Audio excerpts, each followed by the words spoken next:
Hello everybody, today we have a beautiful piece of lumber here and we're going to be making it into one of my favourite projects, a spoon. Love a spoon, good old whittling, very useful, something you can use, something you can gift. This one probably will be a gift depending on how good it is. So what we're going to do, draw a little sketch on this. We are back. We gouged out a little bit of the middle of the spoon. We've cut it more to size, basically just took off this slat at the end here.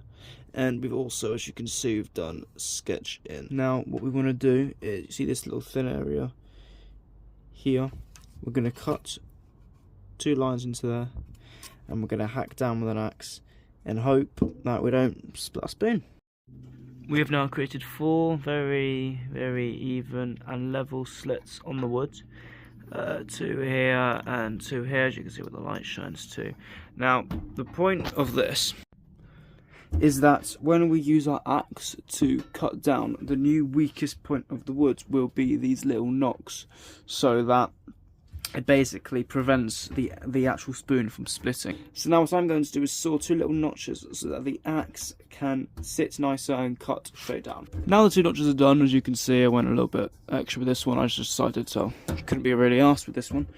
Now we're going to get our axe, hammer it through, and axe with a handmade cherry handle. We're good. We're going to get it down here, hammer it through, and hopefully have 2 amazing slits. After a few choice words and our frustration being known, we have cut it down to here. We have the bowl lipping over the sides. We'll have to worry about that, but so the future to worry about. And we took a little bit off the edge, but because of the way it cuts, when you cut it straight, it just leaves all this. It goes off at a little slant, I think you can see there. We'll have to worry about that. However, got it to size. I'm going to do some whittling, hacking this back. Should be good. I'll show you some of the steps along the way. I'll actually show you my set which I used to carve. Here we have a polish and leather strap. We rub this onto the leather strap to just increase the sharpness of our tools. We are 2-sided. And that always goes in here. Then we have 3 carving chisels, and then here we have the 3 most important knives you'll be using. Here we have a detail knife. This is for going finer details in carving and spoons and stuff. Your main whittler, have taken off larger areas and larger chunks. And then here we have our hook knife, good for making spoons and bowls because of the considerable depth to it. And then obviously the 2 pencils. No pencil in a workshop bag can be sharpened with a sharpener, even the ones that theoretically could be, as we can see, done with a knife, and of course done with a knife.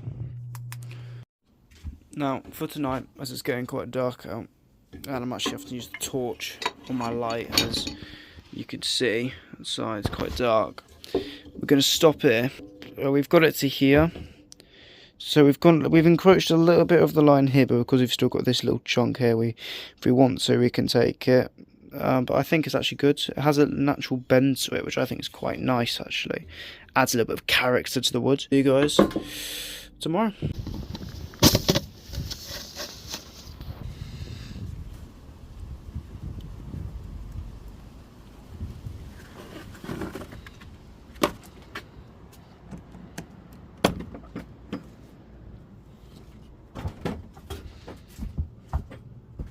Right, so hello, we're back. It's a new day, about 8 AM. It's on a beautiful Saturday morning. This has been going in water for under 2 days. It's a lot more malleable now. Now carving will be a lot easier, obviously. We have the carving kit here. Don't mind my incredible knot tying skills. Here we have our carving kit, including our detail knife, our main carving knife. give them a little polish on the leather strap. Now that we've given our knives a little sharpen, I think we're ready for carving. Nearly done with the handle of it, getting that nice shape. Just have to take off this and this side, and then we're going to move on to the bowl. Unfortunately, there's a little bit of a crack there, so we're going to take it shorter, and then, well, we'll work our way around it. We are back. Right, nearly done. See, the handle is looking good. Probably a little bit more work can be done on the back. Obviously the back of this needs doing. We are nearly very done. And the cool thing about this project is you really only need 4 tools. Those are a detail knife to rough it out, a hook knife to carve the bowl, and then your main cutting knife to get this whole shape. And then your 4th tool will either be an axe or a saw. That's really all you need. I'm going to just get finishing this around the back and the bowl, and I'll catch you then. After giving it a quick burnishing and sanding, we are left with a buttery, smooth, lovely, handcrafted spoon.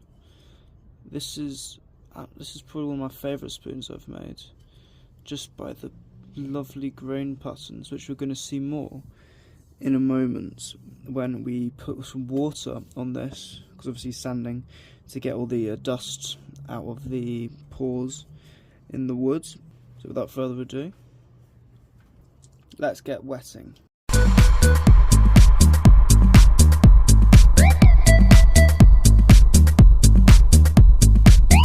Look at that lovely colour. You'll see it more once we dry it.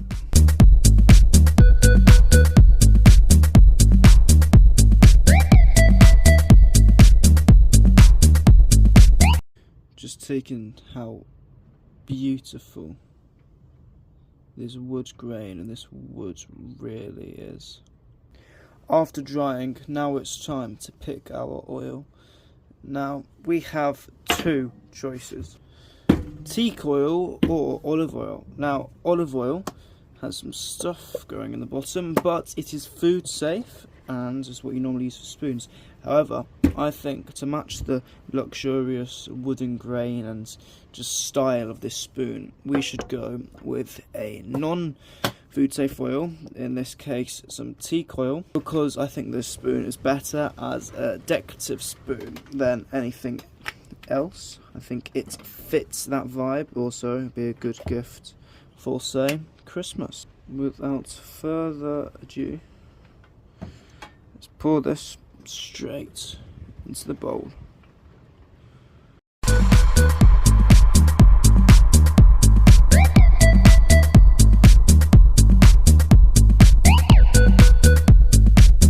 And look at that.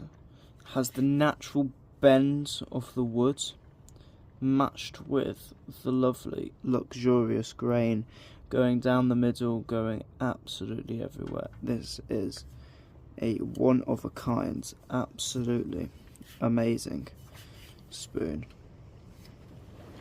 Thank you for helping me on this journey. As of course, if you enjoyed, feel free to like and subscribe, and of course, see you in the next one. Bye bye.